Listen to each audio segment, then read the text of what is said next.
couple of weeks ago, Emily and Ed from Snake Discovery reached out to Casey and I and asked us to come out to their zoo in Minnesota to be a part of their 2022 Enclosure Build-Off competition. If you follow Snake Discovery, then you got to see the amazing build-off event they did last year, and we were floored and honored to be invited. So we just went ahead and booked our flight and got ready to head out to Minnesota. We had to do some quick animal prep, and then we were on our way.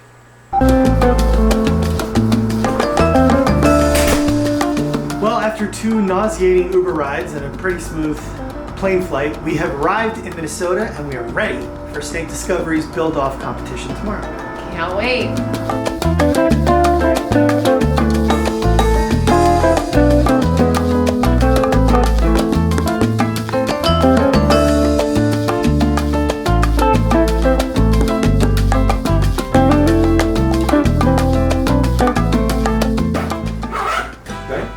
I'm ready. Here we go. Snake Discovery Enclosure Build-Off 2022 starts right now.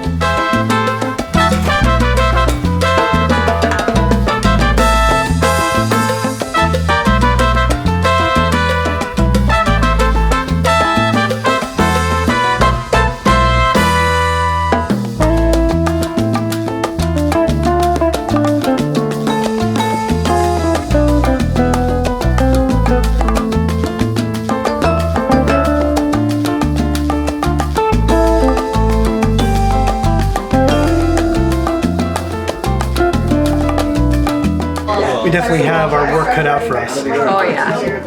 We're eyeing up a couple pieces here that we're just hoping we're going to be able to get because, I don't know, my mind's going crazy. I know, Ideas. I got your hopes up. We still have to do a survivor challenge to see who gets first dibs on, I think, one of these articles behind us to use. So we're hoping that we get dibs on the wood right over there. And so, I don't know. There's something that's involving like machetes and like road outside. Yeah, that's making me uncomfortable. I'm accident prone, so see what happens.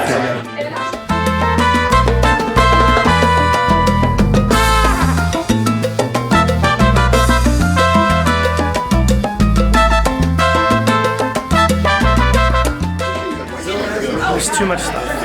My mind is gonna. So we already know what we're doing our enclosure for. It's gonna be for a little bit of a variety of animals that come from a specific area, and I'm hoping this comes together. But very cool. Show us how you're gonna eat it. It's gonna be awesome. Yeah. We got it. We got it. Stay with me. Okay, so for this challenge, you will first all be divided into 2 teams of 5 by drawing colored rocks from this bag. We have Team Green and Team Black. Then, inside there's a machete. And chop the rope, and your team's banner will fly up, and whoever gets their banner up first wins.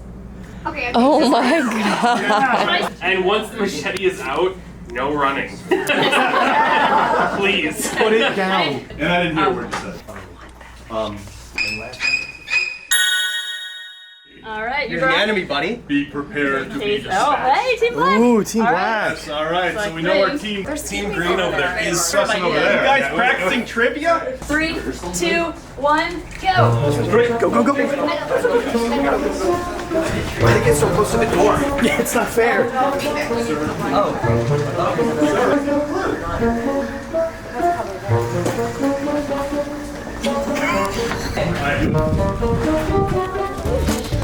All right, here we go.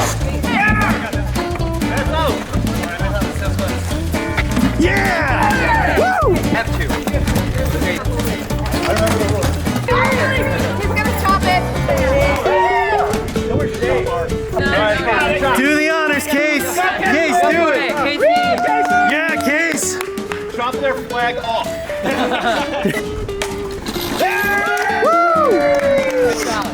Now we're going to start the build-up in 3, 2. You have to have one hand on your enclosure. One hand on your enclosure. One hand. Okay, Put your hand on your enclosure. We're going to start the contest in 3, 2, 1, go! Go, go, go! Each participant was able to bring one personal item of their choice to help make their enclosure build unique. Casey and I went with something that we've already done right here in our nature room. We had a picture that Casey took and we had that blown up onto a corrugated plastic sign. Because it's plastic, it can get wet. So if you need to wet the animal down that you're keeping inside the enclosure, the backdrop will never get ruined. What's even better about this one is it was panoramic. So we had it split into 3 pieces. So this way it was along the back as well as the sides. So it really would look like you were on the forest floor. Yep. So, you guys know that watch our channel that we live in a very iconic area of New Jersey. So Casey and I went out with the camera, we got on the forest floor.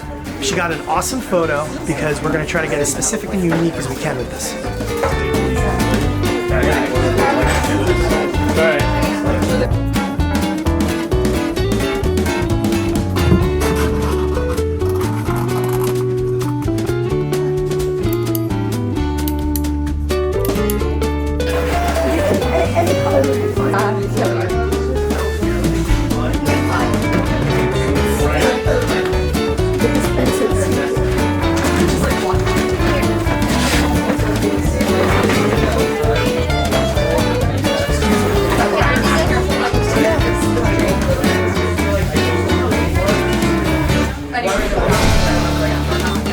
Backdrop's in, silicone. Now we're going to start adding some substrate. So I'm using terra firma and terra sahara because this particular enclosure is meant to mimic where we come from and some of the natural reptiles and amphibians of that area.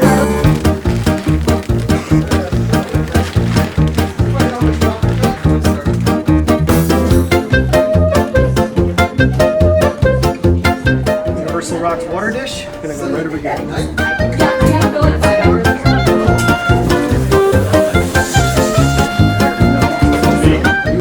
This log, Universal Rocks log, look like it's part of this broken tree in the background. Lighting. This way we can see better. So we got a Reptisun by Zoomed. It's LED. This thing's gonna be nice and bright. And then we're also, of course, gonna put a little spotlight in here so whatever is gonna be utilizing this can last.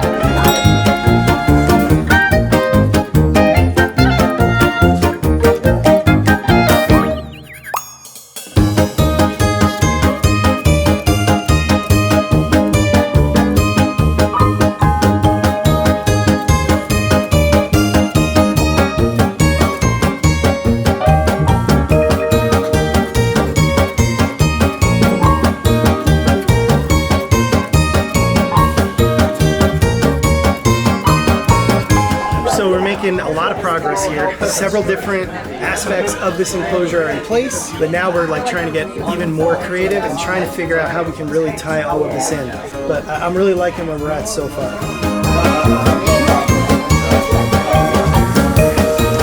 Casey's using a hot glue gun to glue leaves to these tree branches that we have made look like trees coming up out of the forest floor. Both in the foreground and the background. And she's just strategically placing them so you can't really see where they're coming out of. Front moss. Love this stuff. It's found in all of these animals' native habitats. So now we're just going to start to fill in different gaps and stuff and really bring the aesthetics out of this.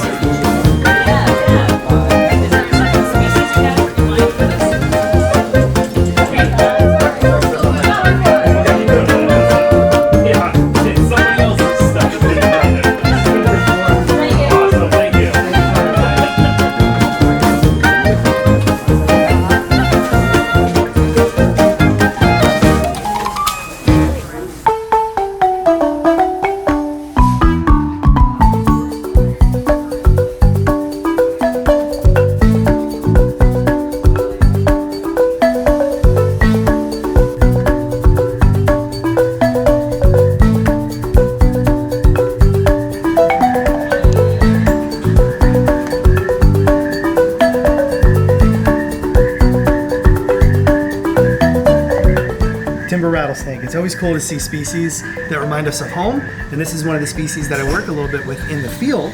Oh, you hear? Got the western diamondback down here too, and it's rattling. And that's their warning. That's them saying, hey, get away. I don't want to hurt you.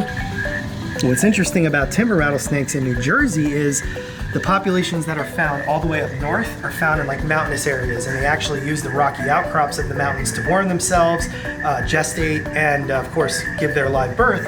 But then down in the Pine Barrens where I work, they actually utilize wetlands, and they will actually hibernate in stream beds. It's incredible how different the habitat preferences between the north and the south of the state are, but it's the exact same snake.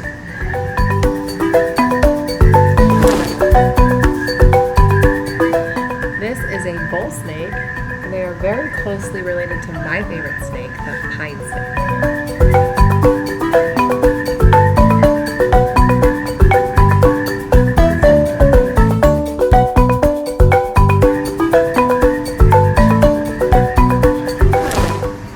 California red-sided garter snakes. We just started working with these, so it's super cool to see the adults.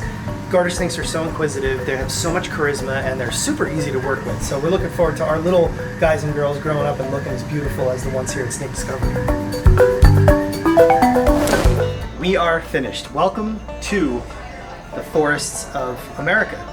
I think it came out pretty awesome, and everything really kind of fell into place. It was just like one big messy puzzle that we just fit everything together, and I'm just so excited about it. I think it looks really awesome.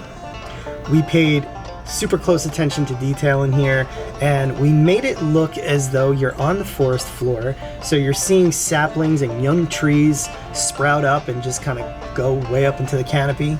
And Casey used her awesome florist talents to carefully glue leaves into the right places, making sure to not make them look too full, because the trees wouldn't be that full all the way down close to the forest floor. We used a combination of both live and fake plants, so if you want to swap any of that out, you could do that. Of course, we covered the forest floor with plenty of frog moss. This is pillow moss, and it makes you want to just kind of lay down on it. Universal rocks pieces here, these fake logs, they look so realistic, and there's little pockets and stuff in them for water to catch, which is really awesome too. So you'll notice there's so many different kinds of nooks and crannies in here. There's many available areas for any kind of herp to hide. And that's what you want. You don't want to see them all the time. And as they become adjusted and settled into their enclosure, you start seeing them more naturally. They'll pick their favorite basking spots, which we have carefully situated right here. That's where the spotlight is aimed down. You got your LED and UVB that spans the entire enclosure. And it's basically spotty sunlight, which was exactly what you would see on a forest floor. It's not too brightly lit, but it's just enough to where you can view the animal in here, and the animal can get all the needs out of the proper lighting.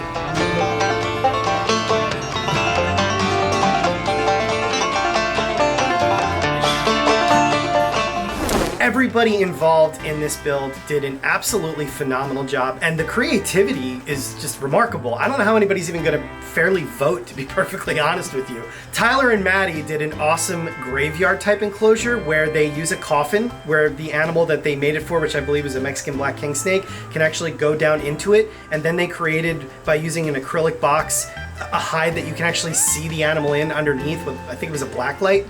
I would have never thought of that. It was awesome. Al's Reptiles did a phenomenal job. They used a huge universal rock piece in the upper left corner of it, which is so awesome. You could just picture so many different types of reptiles basking on that, and they went that really awesome naturalistic route, which is something that Casey and I always appreciate. Hunter's enclosure was for dart frogs. It was super awesome, and if you vote for him, I think he gets to get dart frogs, if I remember that correctly, which is really cool. I was very impressed by Tarantula Collective. Richard, he brought a skull for his, and he turned it into a planter, and he went with a real naturalistic look.